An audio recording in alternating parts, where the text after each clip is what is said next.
Welcome to Global Glimpse, the channel where we uncover the truth behind America's biggest political and legal turning points. Today, the nation is witnessing a movement unlike anything in recent memory. The No Kings protests have swept across more than 2,600 cities and towns in all 50 states, as millions of Americans take to the streets to voice their anger over what they call authoritarian overreach and a growing erosion of democratic norms. From Washington, D.C. to Los Angeles, Chicago to Dallas, protesters of all ages have filled streets, parks, and state capitals, waving banners that read "No Kings, only the Constitution, and power belongs to the people." The demonstrations began just 5 days ago after a controversial executive order granted expanded emergency powers to the federal government, a move critics say concentrates too much authority in the hands of the president. Legal experts and civil rights advocates have drawn parallels to past constitutional crises, warning that the line between executive efficiency and autocratic control is becoming dangerously thin.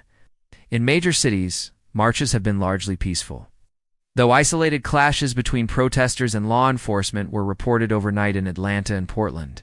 Police departments in several states have declared states of limited emergency, citing strained resources as the protests show no signs of slowing. The movement's slogan, "No Kings," has now become a viral symbol on social media, with hashtags #NoKings and #DefendDemocracy trending nationwide. Organizers insist the movement is nonpartisan, bringing together conservatives, liberals, and independents who share a single goal: restoring checks and balances and limiting concentrated political power. Many participants say they were motivated by what they see as years of bipartisan neglect of democratic safeguards, from surveillance overreach to unchecked executive orders.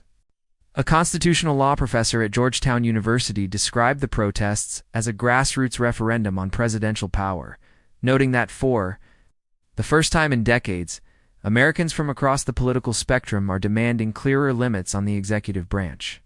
Meanwhile, the White House has issued a brief statement acknowledging citizens' right to peaceful protest while defending the necessity of the emergency powers, saying they are critical to maintaining national stability during the ongoing government shutdown. The administration has not indicated any plan to withdraw or amend the order, deepening tensions between the federal government and civil society. In Congress, lawmakers appear split, with some calling for hearings on the scope of executive authority and others accusing the opposition of politicizing national security. State leaders in California, New York, and Illinois have urged the federal government to engage with protest organizers before the situation escalates further. In Washington, security has been heightened around the Capitol and the White House, as rallies in the National Mall draw tens of thousands chanting "No More Kings." Analysts warn that if the protests continue into next week, disruptions to public services and transportation could begin to affect key economic sectors.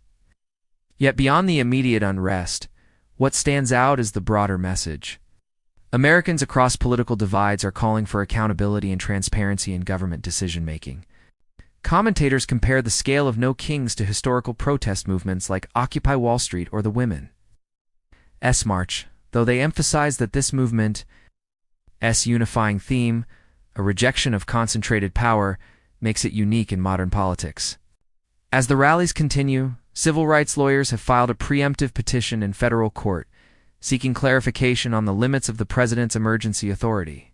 The case, if accepted, could set a lasting precedent on the balance between liberty and security. For now, the No Kings protests symbolize a renewed public demand for constitutional fidelity and civic responsibility, a reminder that American democracy is not just built on institutions, but on the collective vigilance of its people. As millions continue to gather peacefully under the same chant, "No Kings, no masters, only the Constitution," the world is watching closely. Will this movement mark a historic pushback against executive overreach, or simply become another chapter in America's long struggle to define freedom and power? Only time will tell.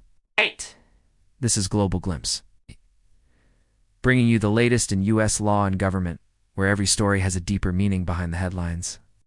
Thanks for watching Global Glimpse.